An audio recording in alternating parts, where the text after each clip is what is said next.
Groovy. Welcome, everybody, to Horror After Midnight. I am your host, Slinky Shallow. As always, joined by my good buddy, KC. And we got a pretty badass guest tonight with us, man. Let's see. We have David Mase. How's it going, guys? Hey, doing great, man. Thanks for joining us. I feel privileged to be on the show with some other fellow CCH elites. Yes. Finally get to talk to you guys. So, all right, let's see. Tonight, we're going to talk about another camp slasher, that, in my opinion, I think doesn't get the love it should. The Burning from 1981, directed by Tony Malin, released May 8th, 1981, written by Brad Gary, Tony Malin, and Harvey Weinstein. Yikes. This is a take on the Cropsey legend. First impressions. For me personally, this movie didn't come introduced to me till probably around 2004. I never even heard of it up until then. I grew up, around 12. I started getting into the Friday the 13th movies, and a friend of mine introduced me to this movie that was shown like on a movie station, like on a Cinemax or something. So I checked it out and instantly fell in love with it. To this day, for me personally, I would rank it as high as in the top 3 to 5 favorite all-time slasher camp movies. I adore this movie very much. Great cast as well. Yeah. Well, yeah, it's the first appearance of what is it? Jason Alexander, Holly Hunter. There's a lot of people. Like Fisher Stevens. There's a lot of people in this movie, man. For me, the first time I watched it was back when CCH covered it, and at that time I did not really like it that much. But besides for the rap scene, I really love the rap scene. But watching it again in between last night and tonight, it's got a lot more love for it after like rewatching it. It's like a really good movie. Yeah. I don't know why at first it didn't really stand out to me, but now it's great. I really like it. I think sometimes when you're watching a flick, if you're not in the mood for, say, like a slasher flick, and you're watching a slasher flick, you're not. I don't know. I have no idea what I'm talking about. Well, I was way late to the really watch like I do now. It's a little different doing the show. Yeah, for me, slashers are my favorite genre of horror movies. I love them. I mean, the 70s and 80s are by far my 2 favorite decades of horror movies, by far. Yeah. Yeah, the 80s were the best. We'll never have another decade like that ever again. Yeah. You'll get a hit every once in a while that's really good and enjoyable to watch, but a lot of them, it's tough, a lot of the ones that come out these days. Well, the 80s, it kind of lent itself. It was, to me, the way I feel about it, it was the perfect setting, I guess, because the technology still wasn't there for cell phones and stuff. You could really put yourself in an isolated environment. Like, I mean, even in The Burning, when the cops get there, they have to take a helicopter to get to where they're at. You know what I mean? Yeah, absolutely. So it's like, and then again, the whole teenager aspect, you're out in the woods. So The Burning, in my opinion, The Burning and Sleepaway Camp really show what happens at summer camp. Yeah. How it really is. It's fun. They make it look fun. Watching this, it was like really similar to the way the camp scenes are. It's almost identical to like Sleepaway Camp. Yep. That's another series I adore as well. I love that series. And see, The Burning to me is a lot more kind of hardcore to a point because, like, say, Friday the 13th, they're after the counselors. Mm-hmm. They're not trying to kill the kids. In The Burning, Cropsey's he doesn't care who he catches in the woods. You know what I mean? So. Yep. So yeah, it's, they have their differences and stuff, but I love The Burning. I was way late to the show. I didn't see it till probably around 2000 or so. And I'd never even heard of it. I heard about it on a commentary from another DVD. And checked it out, and I love it, man. The Burning's really good. It seems like it's really grown over the last 10 years, especially ever since like the Blu-ray release a few years back when that came out. I want to say like 2015 or 14 when that came out.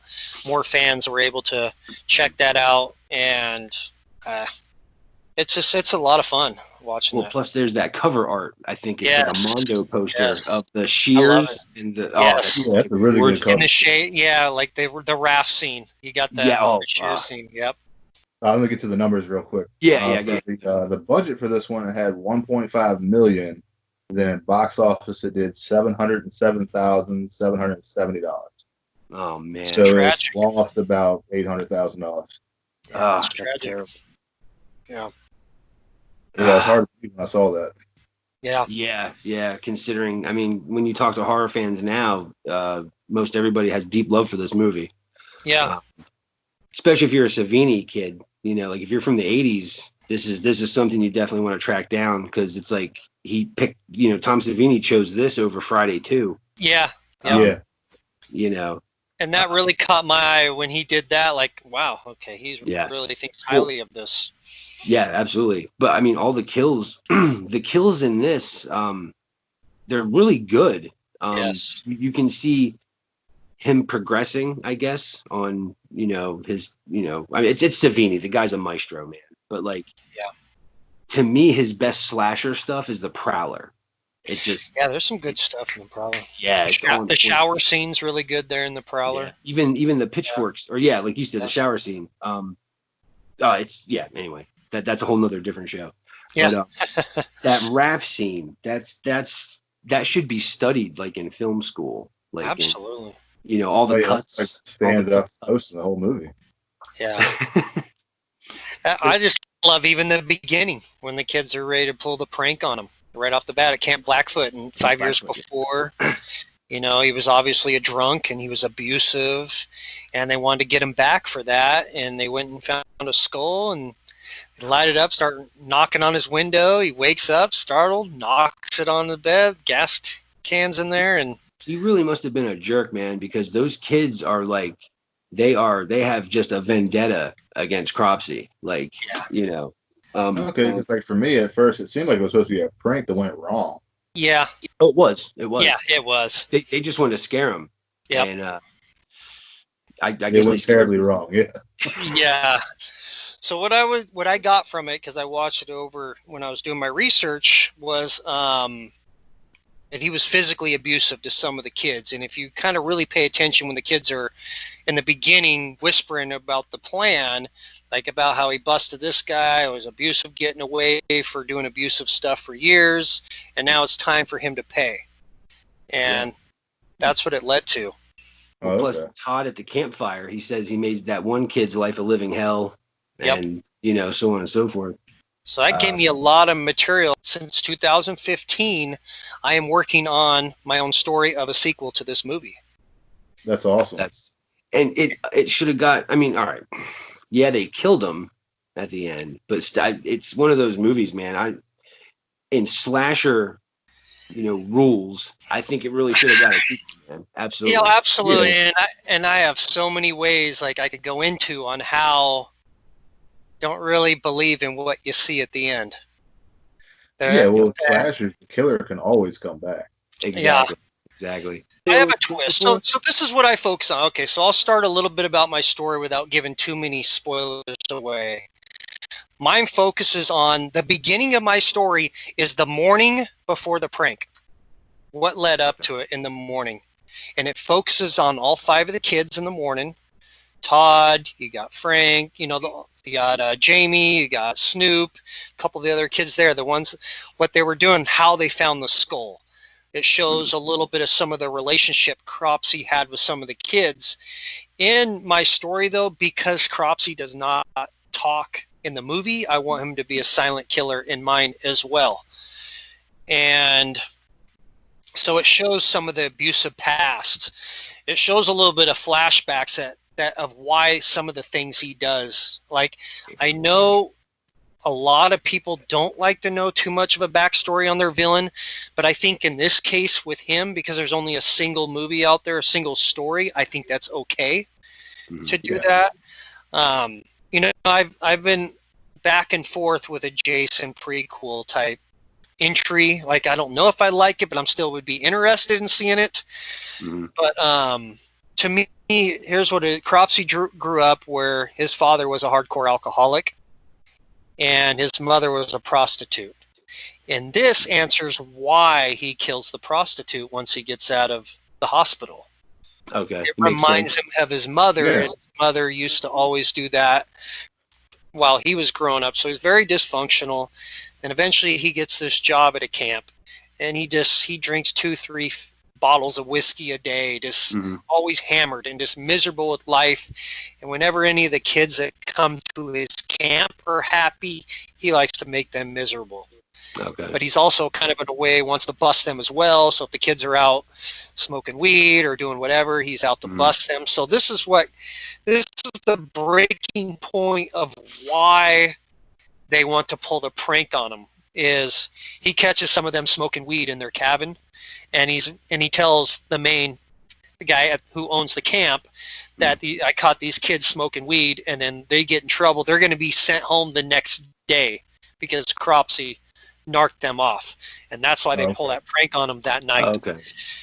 But my whole thing is, I know in the movie he focuses on just killing any kids randomly. My story, the whole thing is getting revenge on those kids with the prank, all of them. He wants to take all of them out.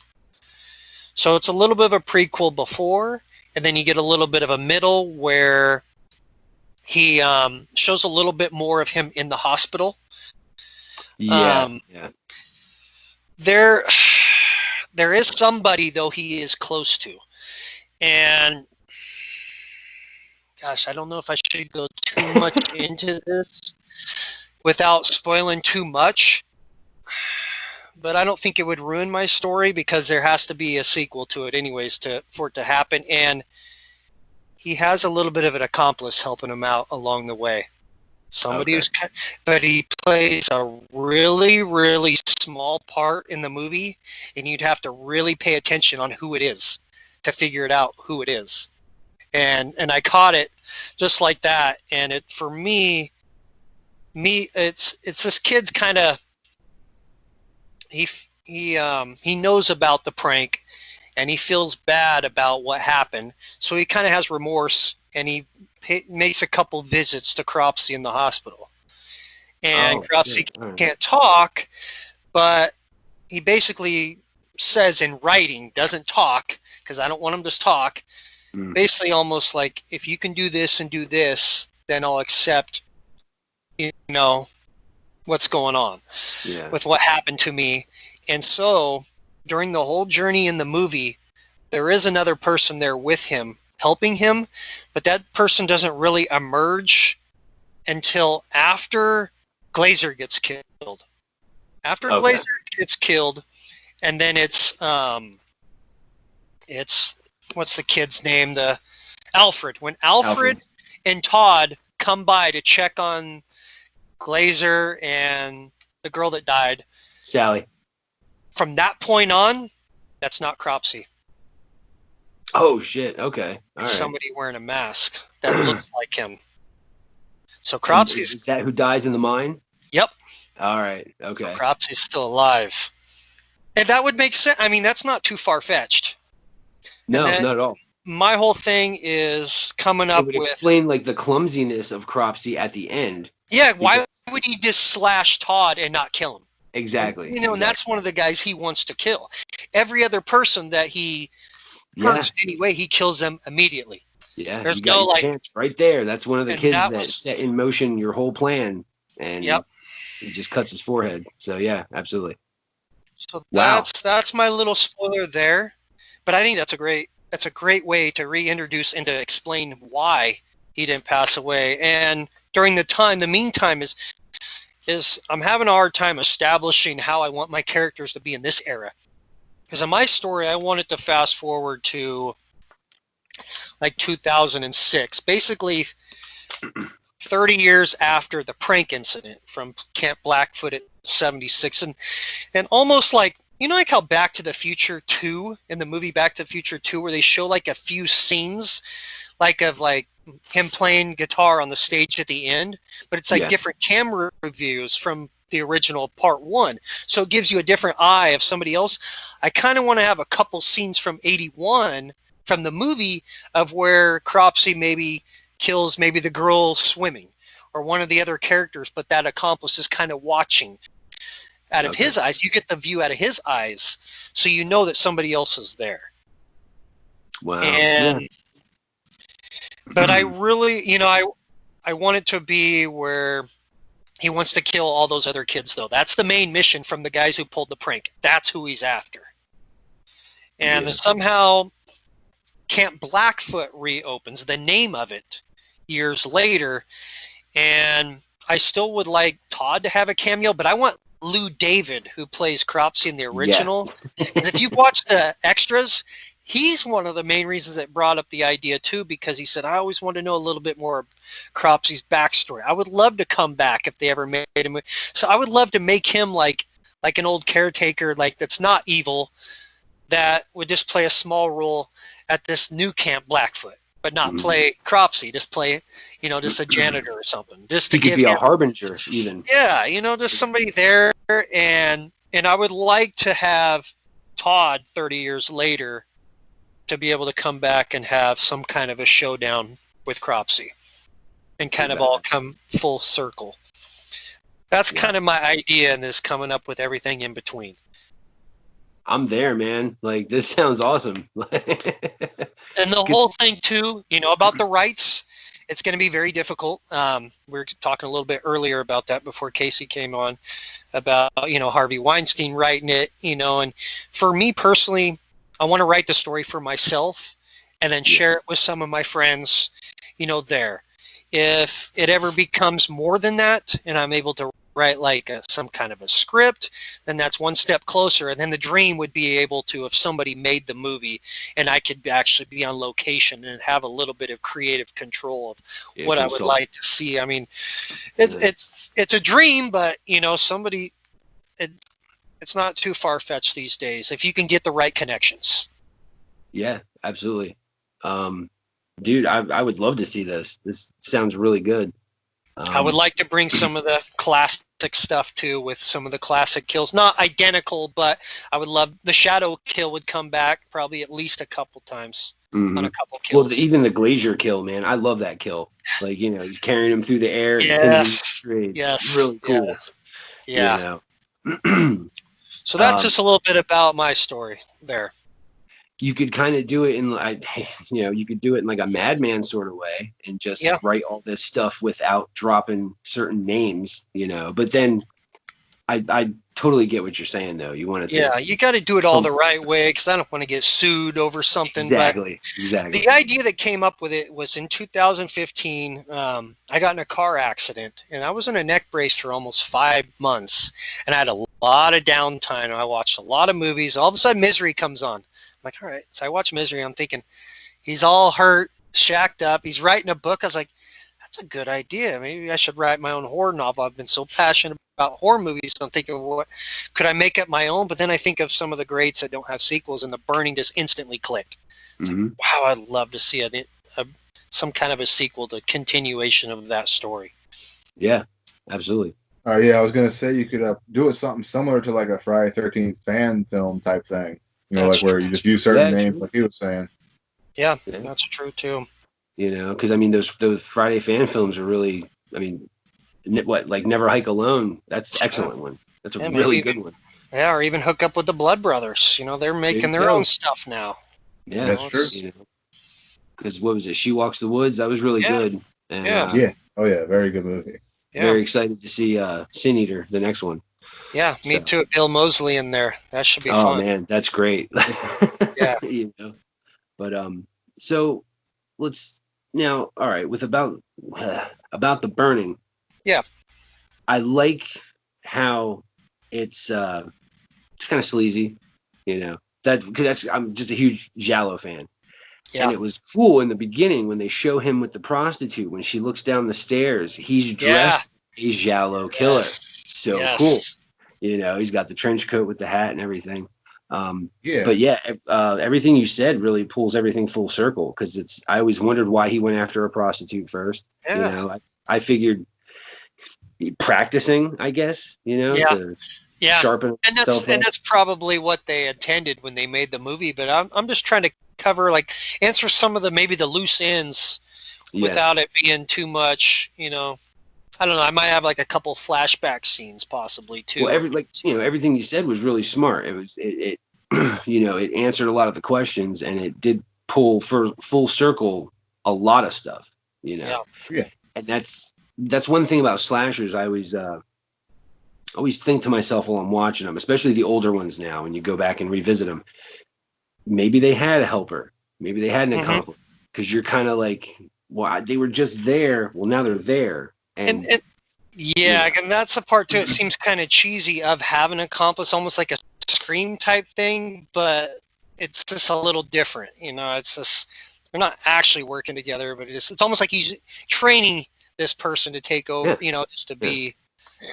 Well, it's like a la Saw, or again, when it comes to two killers, yes, Scream, obviously, but I always think of some of the older Giallos, man. Just because I saw a lot of those first before I saw some of these slasher flicks growing up, and Blood and Black Lace always comes to mind. Yeah, that's a really good one. Countess and Cameron Mitchell.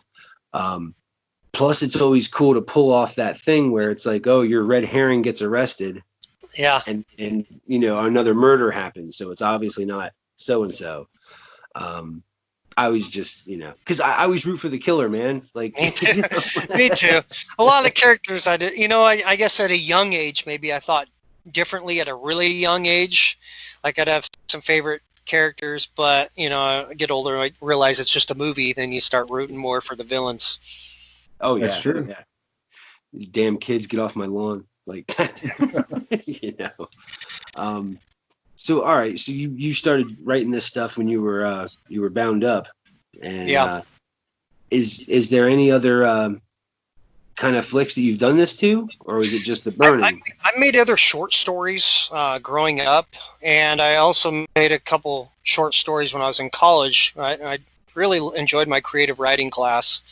Yeah. And I had this one, it was so unrealistic. I was probably like, I don't know, 10, 11 years old, and I wrote this story called The House from Horror. But what it was like The Expendables, but with all horror movie characters. They were like all on the same team killing, but the characters that they were hunting down were guys like Dutch from Predator or Rambo, like all badass, elite type, badass type characters, but the villains were killing them. And it was like there's this old there's an old antique shop in Astoria where they made the Goonies. That's not too far from me, and they made the Ring 2 and a couple others. They had this antique shop that always used to haunt me when I was young, where they'd always have pigeons always on it, tons of pigeons on there, and I called that the House from Hell for whatever reason, and it was all over the place. Like I had so many, like the Tall Man was in it from Phantasm. I had Freddy, Jason, Michael, Chucky. I mean, everybody you can think of as this. It was a lot of fun, but I probably had like 7 parts to that.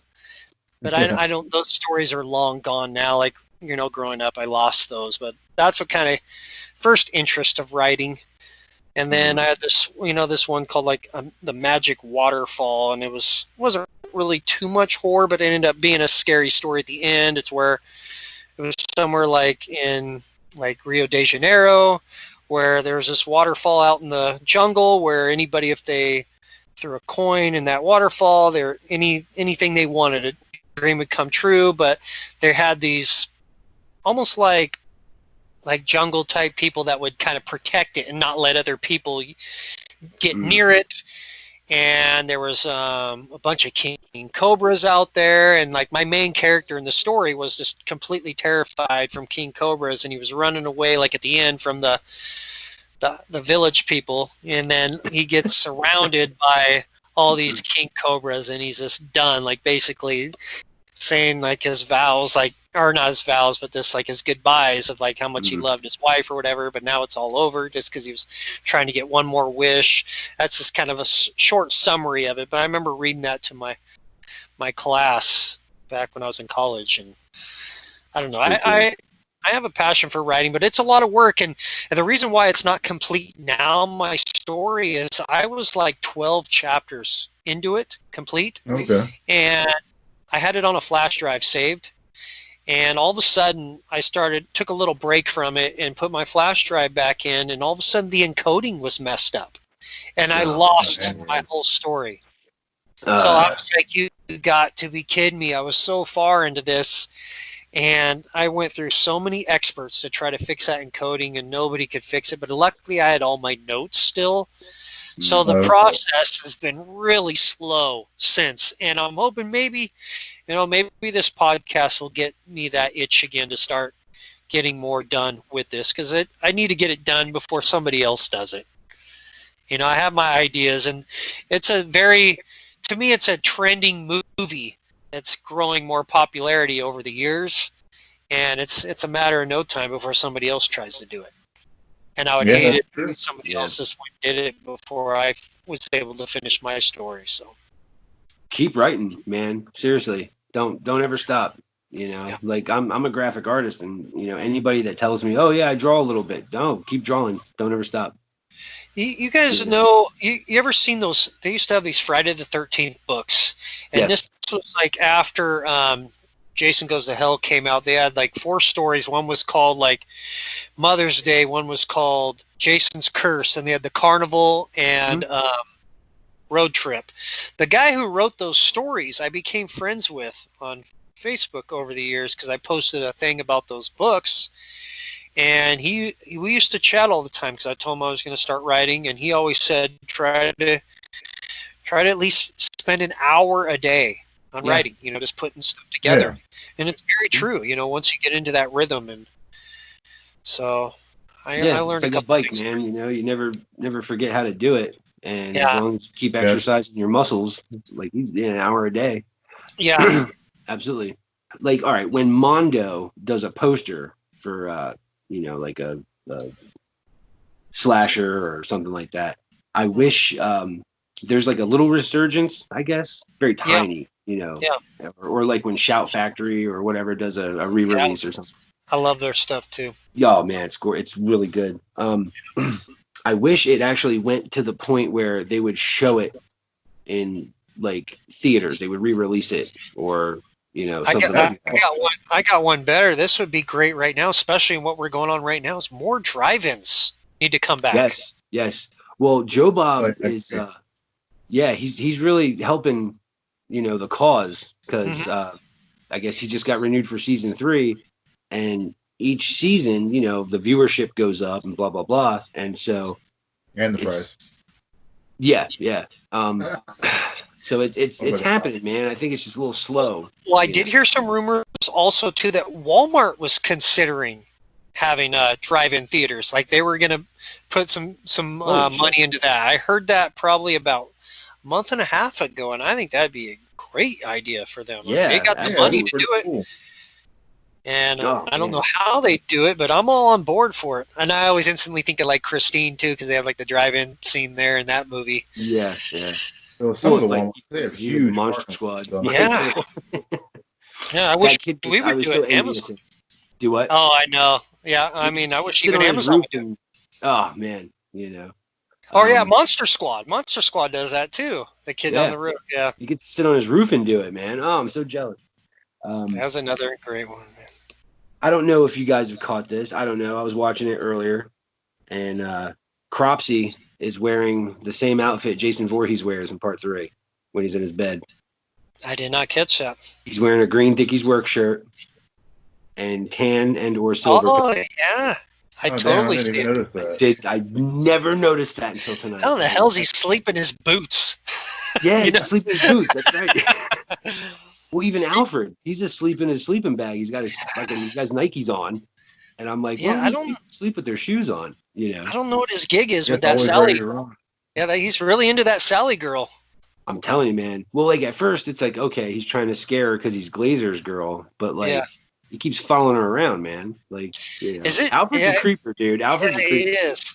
Yeah, is it just me, or is it this freaking Glazer look like he's like 40 and Sally looks like she's like 14 when he's banging her? It's like, oh my, it looks wrong. Like the counselor. Yeah. You just look so much bigger than her. It's just, this looks wrong. Man. Well, the sex scene between the two of them, it always made me laugh out loud, man, because she's like, that's it. Yeah. You didn't do much to keep me warm. That's right. You didn't do what you keep me warm. This is so awesome, you know. Yeah, actually, But, had a note on that. What's And up? Jason, I yeah, actually go. had a note on that. That's it. And during the sex scene, you didn't do anything at all to keep me warm. Yeah, no. It, Well, Jason Yeah. Alexander's so funny too when he's like, "God bless her mom and dad," when they're looking at the Playboy magazines, and those guys are funny. Those kids would be cool to hang out with, like Woodstock and. So I was thinking that tonight, man. Like, I want to run with those guys, you know. Yeah. Like, brings a pellet gun to summer camp. Yeah, that's hilarious. He pops him in the ass. That was so Yeah, funny. dude. The big girl pushes him in the water. So funny, so funny. And then, like, you know, Tiger, it cracks. Not Tiger. It was the other girl I was thinking of. There's so many just gratuitous scenes of like sleaze. I hate to keep saying the word sleaze, but like, you know, in the beginning when they're playing the baseball game, wow, on her ass, they're right on her ass, like zooming in. You know, and George, you know, or Jason Alexander, I always call him George Costanza. Wow, piece of prime grade A, whatever. I think it was like a teenager shooting that scene or something. I know. Going around shooting ass shots. Well, it's a Weinstein flick. So you know. There was always one scene though that I didn't understand where Woodstock goes back to get his vitamin E or whatever, and then Todd comes back pissed, and he like tells Glazer like you're in trouble, but he yells at his buddy too. I don't remember his buddy putting him up. Yeah, he's like, "Oh, that goes for you too." And he just looks at him all disappointed. I'm like, well, what the hell happened between those two? I don't know. Yeah, I don't know. Well, especially what is it when I love how the main guy, I can't remember his name, when the blonde goes back to the camp and she's like, "There's a killer in the woods," or she's like, "Where's the outboard?" Oh yeah, the girl from Bloodsport. Yeah, he's like, "The hell you want the outboard?" Yeah. Just I don't know. There's a few parts in that movie that are just, to me, they're just kind of disjointed. Yeah, and that's all. But I don't know, man. It's one of those flicks that I watch it every summer, no matter what. You know, to me, like when the month of June and July hits, I always put on, you know, all my camp slasher flicks. But it was like this one, and again, Sleepaway Camp. To me, they're the more sleazier of the two. A lot more kind of sketchiness going on in these. Yeah. You know, kind of. Did you guys ever check out the Return of Sleepaway Camp, the newest one, that the guy who made part one make? I haven't been able to see that one yet. Called Oblivion or something, or no, that's Phantasm. You're thinking. Oh, all right. Yeah, it's called Return to Sleepaway Camp. The same guy who directed part one made it. Ricky's in it as well, and I love it. It is so it's so low budgetly made. Isaac Hayes is in it, and he plays chef, just like how he'd play in South Park. That's great. And so yeah, they have the camp, and Ricky's in it, Angela's in it, and they have a kid that gets picked on. A lot of Sleepaway Camp fans hate it. I was tough on it when I first saw it, but after a few watches, it is hilarious. I've never seen kids at a camp pick on one person so much, but the kid deserves like everything he gets because he's picking on the kids smaller than him. Oh, okay. It's so like low budget. Is this the one that was included in the survival kit? No, I haven't seen that. I haven't seen that one. Yeah, it is. It also has God, what's his name? The big buff guy counselor. Oh, the guy in the Hooter shorts. Yeah, he's in that too. Okay. Yeah, Ronnie, I think is his name. Yeah, Ronnie. Oh, no, I haven't seen that. I've seen the first three, and the two with Bruce Springsteen's little sister. Yeah, 2 and 3 they're good, but I love them, but I like the original, and I like actually Ricky and Angela, man. Like, yeah, me too. Absolutely. Like the case is what always made me like Sleepaway Camp 2 with the Jason mask and the Freddy glove and the like, oh, I got to see this one. So, well, I remember the poster for the original that one drew me right in because you see the note. And I remember when I first learned how to read and write cursive, that's when I was able to read the note in the background when I was a kid. Like, just go to the video store and I picked it up and I could finally read it. I watched it when I was 12. I was at a friend's house, and we probably laughed for 2 days straight because of the end. Yeah. Yeah. Dude, I remember that. Yeah, the first time I saw the end of that movie, I freaked out because I had seen up to maybe halfway 2 or 3 times, but I had never Yeah. seen the end of it when I was like, I think I was like 14 or 15. And then I remember seeing the end and I was like, yeah, for at Am I least a really couple seeing days. this? Am I really seeing this? And that was hilarious. But that noise she makes is really creepy at the end. Yeah. You're just like, Yeah. oh shit. One more thing that stood out about this movie. I'm guessing back in the 80s they didn't have tanning beds because like the asses in this movie like glow in the dark. Yeah. They're so white. Yeah.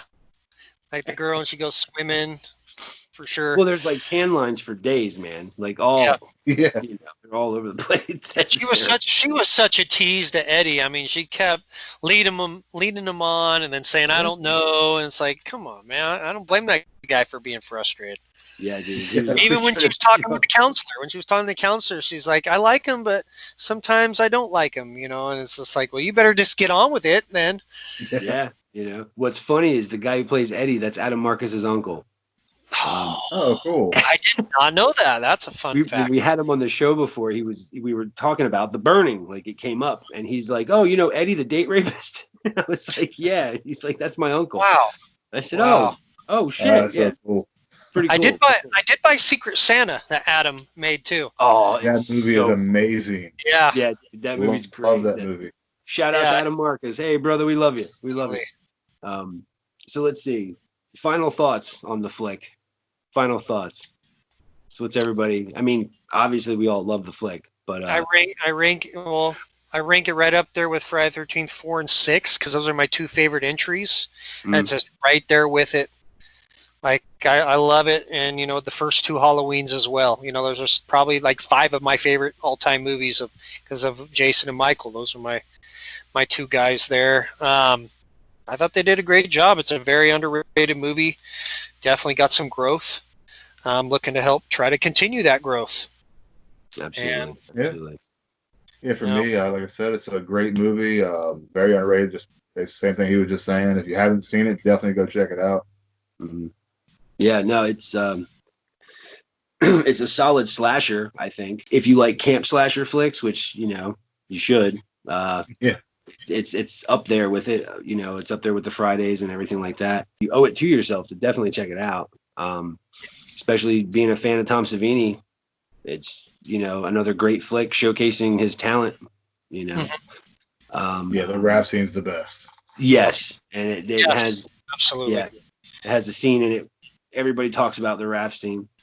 That part in that movie though, it's like they're all giggling and laughing before they come up to it. And it's like, what the hell? It's like that's why I told you I'm terrified of green canoes now. So yeah, I don't know if there's anything else you guys want to add to The Burning. The special effects were great. The music was great. Had a really underrated cast as well. The music was really cool, man. Like yeah, well.